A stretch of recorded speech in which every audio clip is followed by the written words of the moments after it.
আমি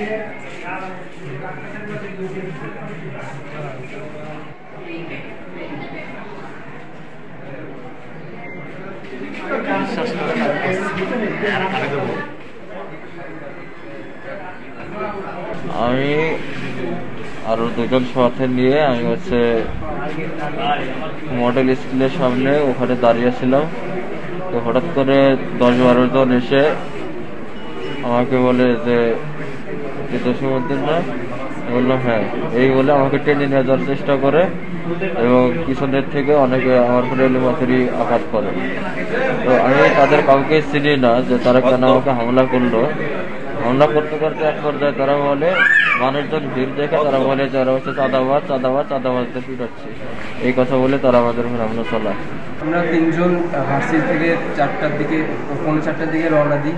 আমরা দুপুরে খাওয়া দাওয়া করছিলাম না, সেজন্য আমরা খাওয়া দাওয়া কাচ্চি লাইন, আপনার গোপালগঞ্জের কাচ্চি লাইনের সামনে আমরা খাবো এটা আমরা ঠিক করি। এবং ওইখানে কাচ্চি লাইনের সামনে যখন আমরা দাঁড়িয়ে গল্প করতেছিলাম তখন আশপাশ থেকে 15-20 জন মানুষ এরকম হঠাৎ করে এসে সাইদুর এবং জসিম এই দুজনকে আমাদের মাঝখান থেকে বের করে নিয়ে হঠাৎ করে এলোপাতারি মার শুরু। দুজনকে এই এলোপাতারি মার শুরু হওয়ার পরে তাদের একটাই কথা যে তোরা ভার্সিটির বাইরে কী করিস, ভার্সিটির মধ্যে থাকি।